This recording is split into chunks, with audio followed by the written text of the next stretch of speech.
Ready? नमस्कार साथियों, आप सबको बहुत बहुत बधाई के साथ मैं ये अपनी प्रेस वार्ता शुरू करता हूँ। बधाई इसलिए कि हमें अनुमति मिल गई है भारत को अमेरिका द्वारा कि हम 30 दिन के लिए रूस से तेल खरीद सकते हैं, लाइसेंस मिला। बहुत बहुत बधाई हो, एक ऐतिहासिक दिन है। हम बहुत अरसे से कह रहे हैं, हमारा नेतृत्व बहुत अरसे से कह रहा है, अलग अलग मंचों से कह रहे हैं कि भारत का प्रधानमंत्री अमेरिका और इजराइल के हाथ की कठपुतली बन चुका है। रोज सबूत आ रहे हैं, हमारे कहने की भी जरूरत नहीं है, आपको रोज सबूत मिलते हैं। कभी अमेरिका से मिलता है, कभी इजराइल से मिलता है, कभी सेवा तीर्थ से मिलता है, लेकिन मिलता है। कई बार तो दिन में 2-2, 3-3, 4-4 बार सबूत मिलते हैं कि किस तरह की गुलामी भारत का प्रधानमंत्री आज कर रहा है। हमने कल भी जो प्रेस वार्ता की थी उसमें यह मुद्दा उठाया था कि भारत, रशिया तो तैयार है तेल देने को, रशिया के स्टेटमेंट आ चुके हैं कि हम भारत को भी तेल देने को तैयार हैं। भैया एक सेकंड, कि हम तैयार हैं, लेकिन कल हमने ये मुद्दा उठाया, ये सवाल उठाया कि क्या आप इंतजार कर रहे हैं अमेरिका की अनुमति की? हरदीप पुरी जी को हमने कल यहां से आह्वान किया कि आप बता दीजिए, जब रशिया तैयार है तेल देने को, हम तेल लगातार रशिया से लेते आए हैं, हमें वो सूट भी करता है, कीमतें भी हमें सूट करती हैं, हमारा रिश्ता भी है, तो अब आप किस चीज की इंतजार कर रहे हैं? उसका जवाब आज आया। कल जब हमारी प्रेस वार्ता हुई तो जो 28 फरवरी से सरकार चुप थी, सो रही थी, अचानक अपनी कटती हुई नाक देखते हुए अचानक जागी।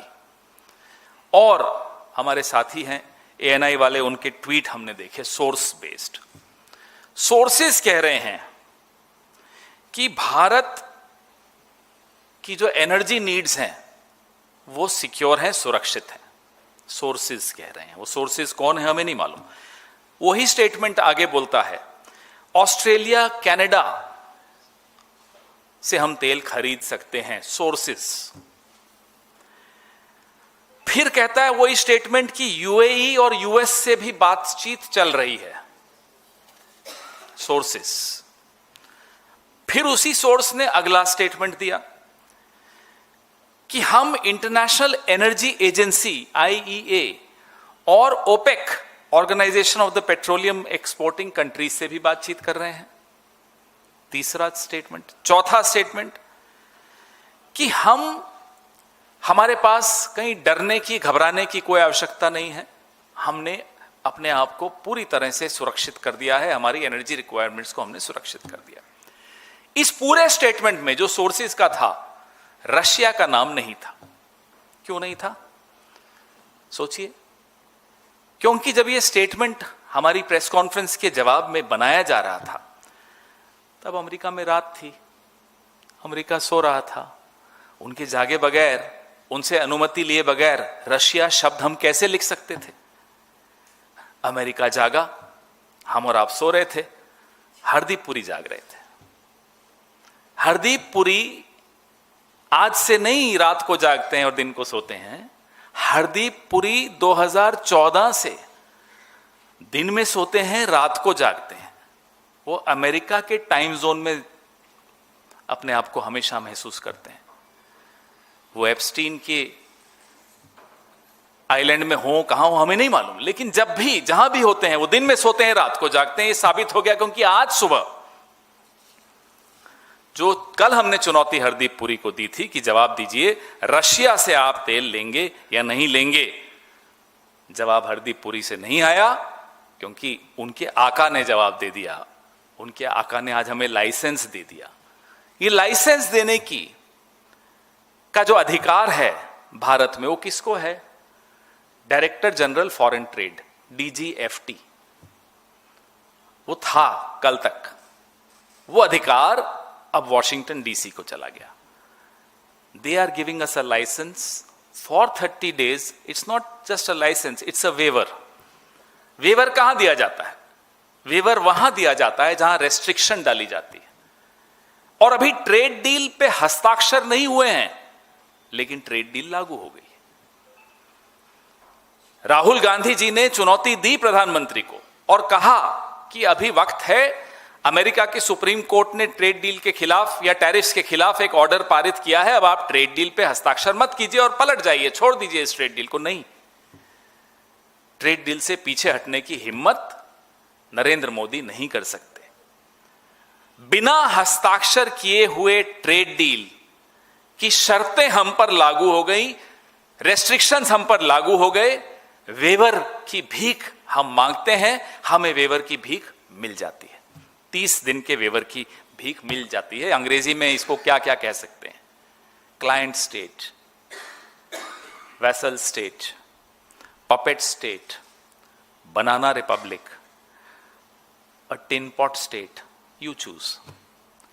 The way we are behaving is one of these. इसके अलावा और कुछ नहीं हमारी औकात. यह हमारी औकात कर दी नरेंद्र मोदी जी ने, हरदीप पुरी जी ने. और ये कोई पहली बार नहीं हो रहा है. जरा वीडियो 1 प्ले कीजिए. ये मैं आपको जो वीडियो चला रहा हूं, मार्को रूबियो का वीडियो है. 14 फरवरी 2026 म्यूनिक सिक्योरिटी कॉन्फ्रेंस. यहां जयशंकर जी बैठे थे. Before the end of the Second World War, the West had been expanding. Its missionaries, its pilgrims, its soldiers, its explorers pouring out from its shores to cross oceans, settle new continents, build vast empires extending out across the globe. But in 1945, for the first time since the age of Columbus, it was contracting. The great Western empires had entered into terminal decline, accelerated by godless communist revolutions and by anti-colonial uprisings that would transform the world and drape the red hammer and sickle across vast swaths of the map in the years to come. Against that backdrop, then, as now, many came to believe that the West's age of dominance had come to an end. We in America have no interest in being polite and orderly caretakers of the West's managed decline. Armies fight for a way of life. And that is what we are defending. A great civilization that has every reason to be proud of its history. And this is what President Trump and the United States want to do again now, together with you. ये आपने सुना. Marco Rubio 14 फरवरी 2026 Munich security conference में ये कह रहे हैं कि 50 साल सेकेंड वर्ल्ड वॉर के एंड तक से वेस्ट जो है मिशनरीज के माध्यम से, पिलग्रिम्स के माध्यम से, सैनिकों के माध्यम से, एक्सप्लोरर्स के माध्यम से नए नए इलाके खोजता था और बड़े बड़े एम्पायर्स पूरे ग्लोब में उन्होंने बनाए. वर्ल्ड वॉर 2 से पहले तक का इतिहास वो अपना वेस्ट का बता रहे हैं कि इन सब के माध्यम से वेस्ट ने अपना डोमिनेंस, अपना क्षेत्र, प्रभाव का क्षेत्र, अपनी सत्ता इस तरह से बढ़ाई. लेकिन 1945 कोलंबस के बाद पहली बार वेस्ट सिकुड़ रहा. 1945 से यूरोप बर्बाद हो चुका था वर्ल्ड वॉर 2 में. लेकिन ये कहते हैं कि वो सपना हमने छोड़ा नहीं है. जयशंकर सुन रहे हैं. जयशंकर ने कोई एक शब्द नहीं बोला इसके खिलाफ. उपनिवेशवाद का सपना जीवित है और डोनाल्ड ट्रंप के नेतृत्व में हम उस सपने को पूरा करने जा रहे हैं. ये मार्को रूबियो ने 14 फरवरी वैलेंटाइन डे के दिन 2026 जयशंकर जी की उपस्थिति में ये बोला, जो मैंने आपको अभी सुनाया. ये वीडियो मैं आपको भेज रहा हूं. ये मैंने आपको ये पहला वीडियो इसलिए सुनाया कि एक सिलसिला है, उस सिलसिले में एक कड़ी और जुड़ी है. एआई का यहां एक 18 फरवरी को समिट हुआ दिल्ली में. बड़ी चर्चा हुई, उसकी गलत वजह से चर्चाएं हुई, गलगोटिया जी की वजह से ज्यादा चर्चा हुई, लेकिन छोड़िए. Senior White House policy adviser Sriram Krishnan ने कहा, मैं इंग्लिश में पढ़ के सुनाता हूं, we want to make sure that the world uses the American AI stack. We also want the world to use our AI model. We want all our allies, including India, to leverage our AI infrastructure. कि data आपका होगा, भारत का होगा, बाजार भारत का होगा, AI का infrastructure America का होगा.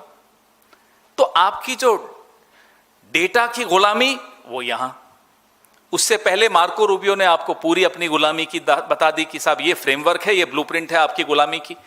क्योंकि उपनिवेशवाद जिसके खिलाफ पंडित जवाहरलाल नेहरू ने दशकों की लड़ाई लड़ी और भारत ने इस लड़ाई का नेतृत्व पूरे विश्व में किया, उस उपनिवेशवाद को ट्रंप आगे लेकर जाएंगे, ये जयशंकर चुपचाप सुनकर आ गए. फिर मैंने आपको अभी Sriram Krishnan senior White House policy adviser का भाषण का बताया. जरा दूसरा वीडियो चलाइए. ये रायसीना डायलॉग 2026, रोकना अभी मत, जब बोलूं तब चलाइए. रायसीना डायलॉग यानी कि कल 5 मार्च 2026 को US deputy secretary of state Christopher Landau. चलाइए साहब.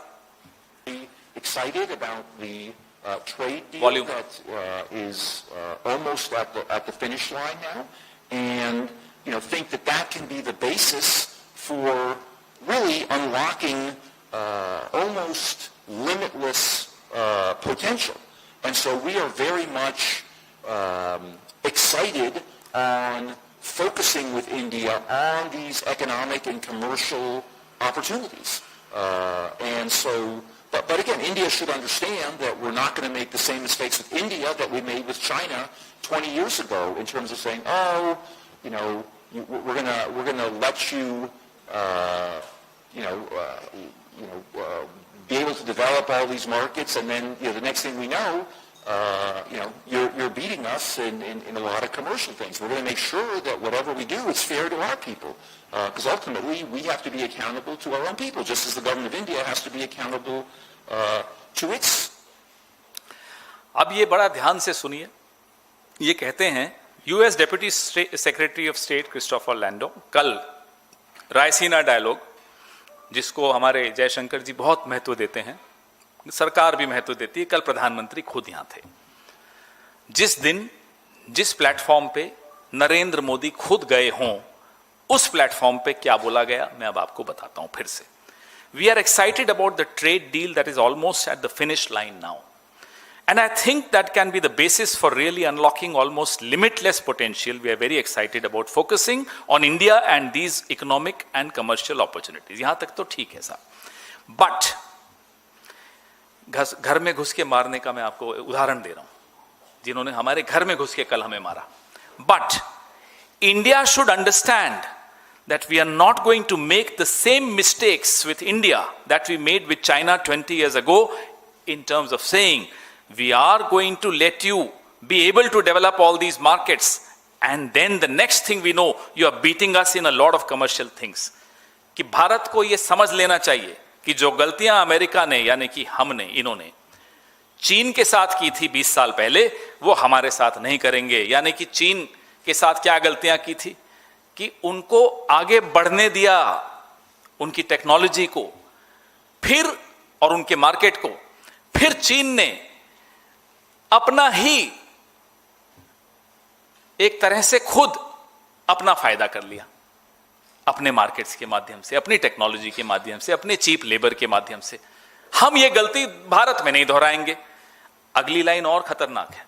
अगली लाइन है, we are going to make sure that whatever we do is fair to our people, because ultimately we have to be accountable to our own people. हम जो भी करेंगे, हम ये सुनिश्चित करेंगे कि हमारे लोग, यानी कि अमेरिका के लोग, उनके लिए सब कुछ न्याय संगत हो, क्योंकि हमारी जवाबदेही हमारे लोगों के साथ. ये हमारे घर में घुस के उस मंच से US deputy secretary of state Christopher Landau ने कल बोला दिल्ली में, यहां रायसीना डायलॉग्स में, यहां से 3 किलोमीटर 2 किलोमीटर से भी कम. इसी मंच पे कल प्रधानमंत्री भी थे. ये हो रहा है साहब. ये कड़ी मैं आपको बता रहा हूं. कल हमने आपको कहा था घर में घुस के मारूंगा, आज आपको बताया, ये दूसरा उदाहरण दिया. एक तो कल दिया था आपको कि श्रीलंका और इंडियन ओशन में क्या हुआ, हमारे एकदम बाहर आंगन में क्या हुआ, कल हमने आपको वो बताया।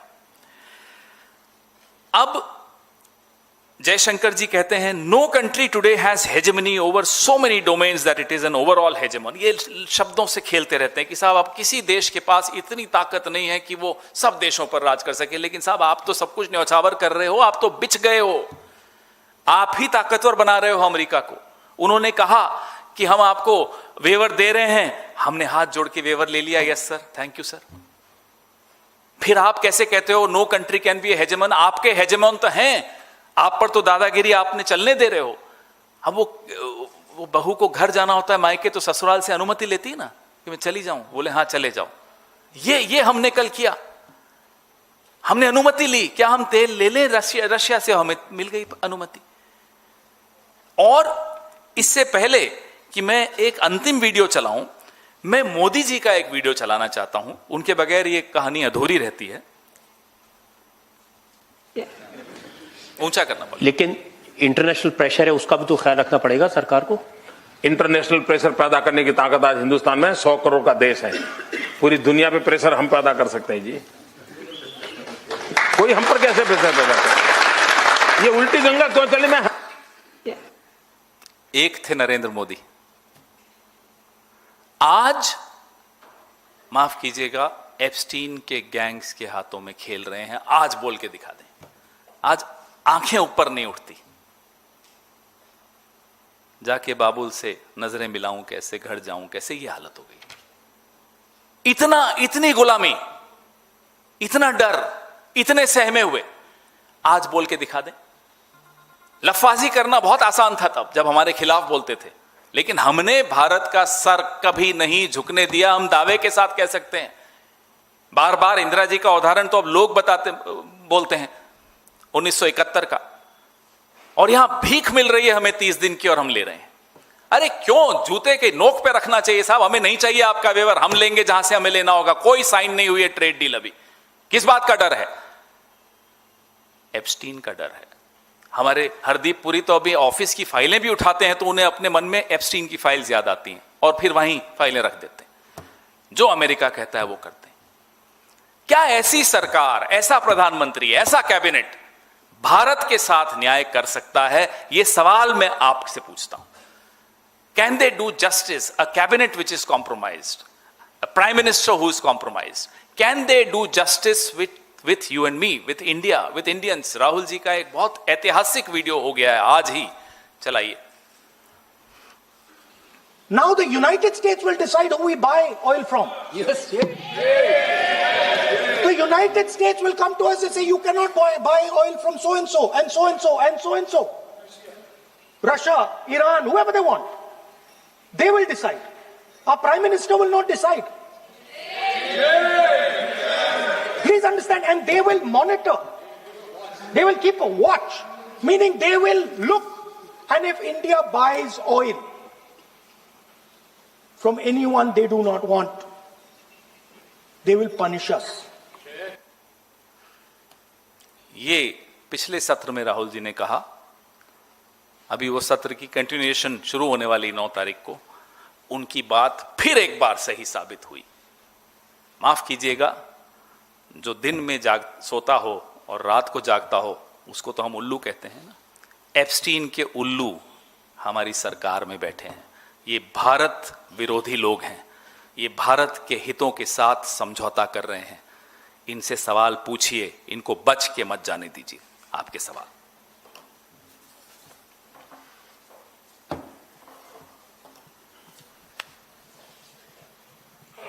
हाँ जी। पवन जी, ये छूट आपको लगता नहीं कि एक आदेश ऐसा है कि भारत विदेश नीति अब अमेरिका तय कर रहा है? दूसरा, इस पर भारतीय जनता पार्टी ने जवाब दिया है कि यह अनुमति नहीं, वैश्विक बाजार में सप्लाई बनाए रखने के लिए तकनीकी छूट है। छूट किससे ले जाती है? जिससे आपने कोई हस्ताक्षर कर लिए हो, आपने कुछ एग्रीमेंट्स की हो। कौन सी एग्रीमेंट की है जिसमें हमें उनसे छूट चाहिए? पहले इसका जवाब दिलवाइए। जब ट्रेड डील साइन ही नहीं हुई है तो छूट किस बात की? छूट तब होती है जब कोई रेस्ट्रिक्शन होती है, जब कोई बंधन होते हैं। बंधन कब होते हैं? जब कोई एग्रीमेंट होती है, हस्ताक्षर हो चुके होते हैं। एग्रीमेंट तभी होती है ना जब हस्ताक्षर होते हैं।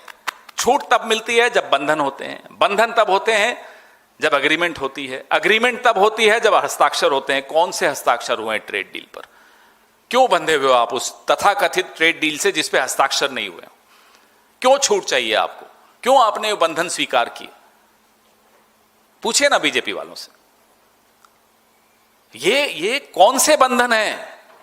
ये ट्रेड डील के बंधन तो नहीं है क्योंकि साइन नहीं हुए, ये एप्स्टीन के बंधन है जी।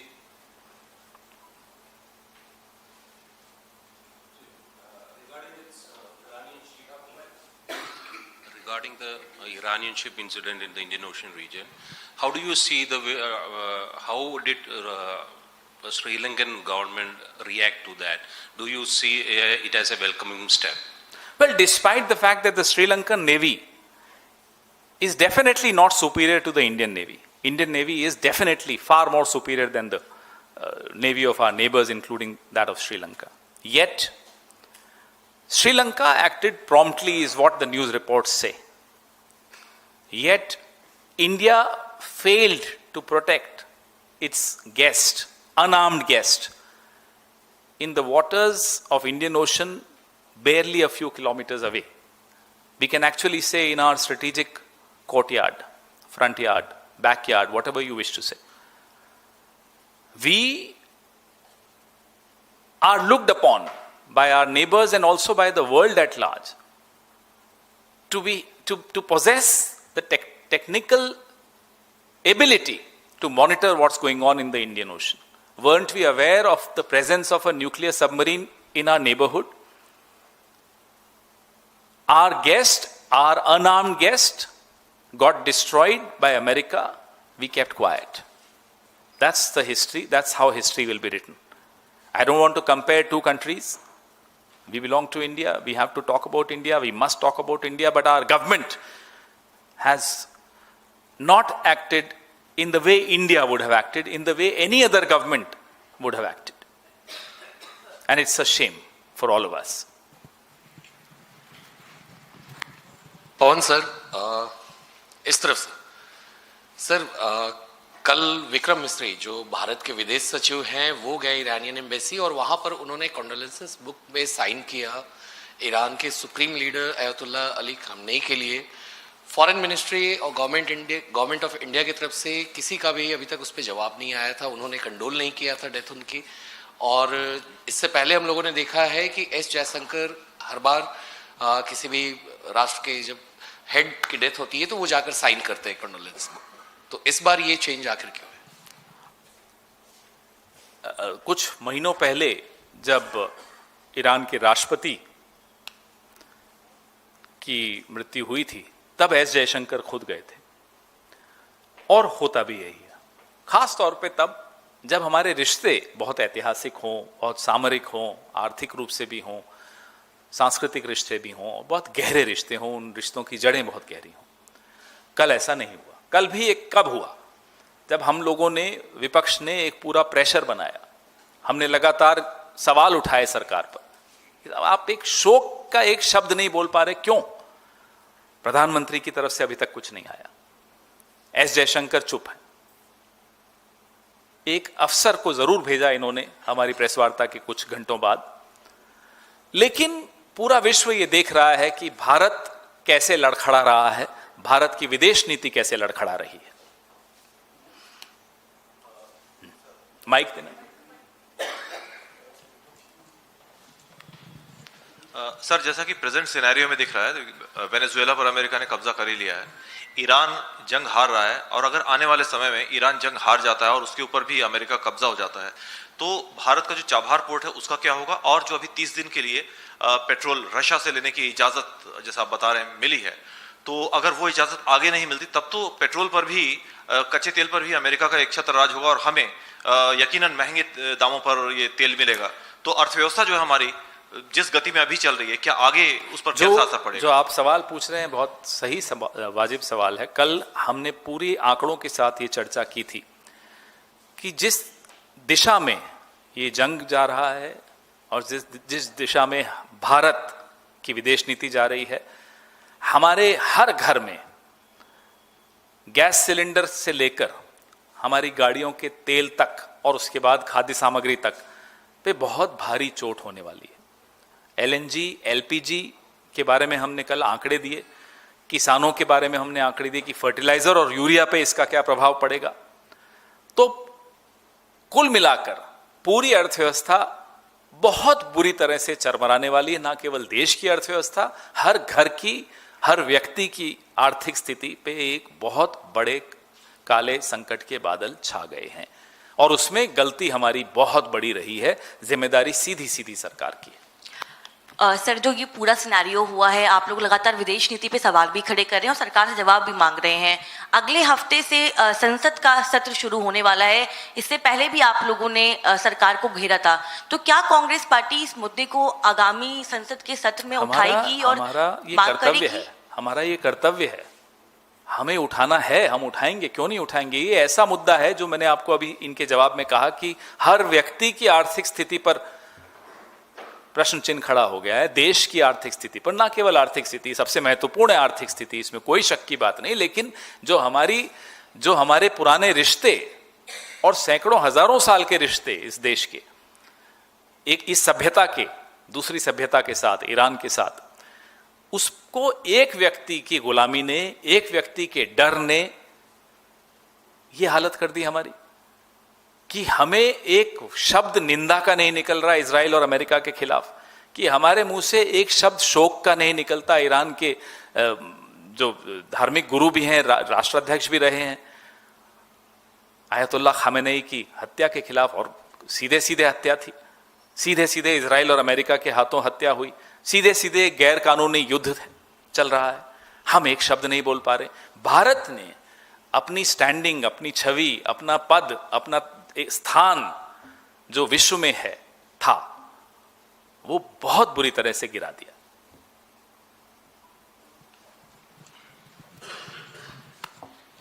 लगातार अभी तेल से पहले भी लगातार देख रहे हैं कि जो अमेरिका से ऑर्डर होता है, पहले अमेरिका बोल देता है, उसके बाद यहाँ फॉलो होता है।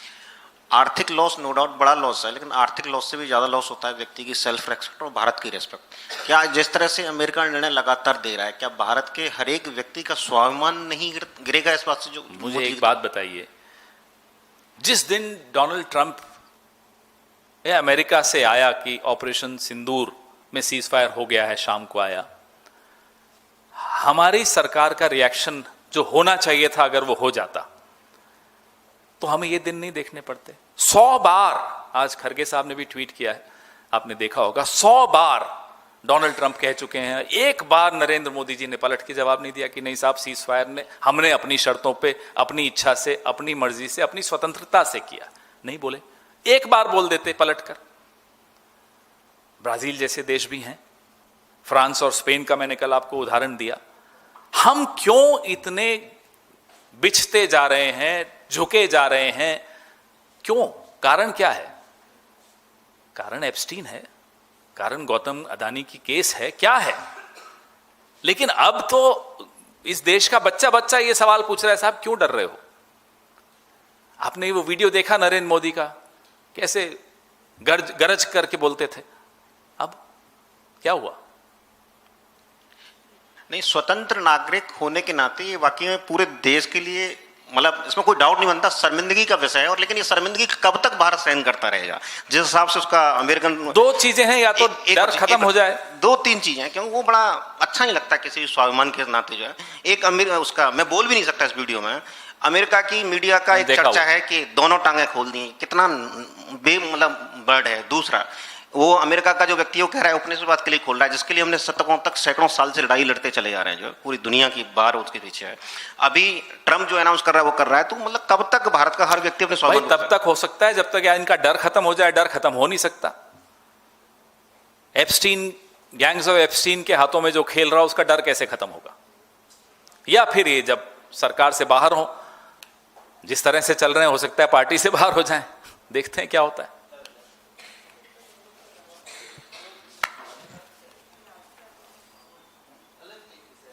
बस लास्ट है, उसके बाद में कुछ जाना है तो। अच्छा, एक विषय है सर, कल कई सारे राज्यपालों को की नियुक्ति भी हुई और कई सारे लोगों की छुट्टी भी हुई। पहले उपराष्ट्रपति जगदीप धनखड़ हटा दिए गए बिना किसी रीजन के और पता भी नहीं चला लोग कब चले गए। बंगाल के राज्यपाल आनंद बोस, अब तमिलनाडु के जो राज्यपाल हैं उनको बंगाल में भेज दिया गया। क्या मनसा लगता है कि ऐसे ऑल ऑफ अ सडन कई सारे ऑपरेशन धनखड़ पार्ट 2 कल हुआ, ऑपरेशन धनखड़ पार्ट 1 भी हुआ, होता रहता है। ये इनका यही मोडस ऑपरेंडा है, उपयोगिता खत्म हो जाए, निकाल बाहर फेंको। अब राजभवन का जो सम्मान हुआ करता था, वो सम्मान भी नरेंद्र मोदी जी समाप्त कर चुके हैं। हो गया? Thank you.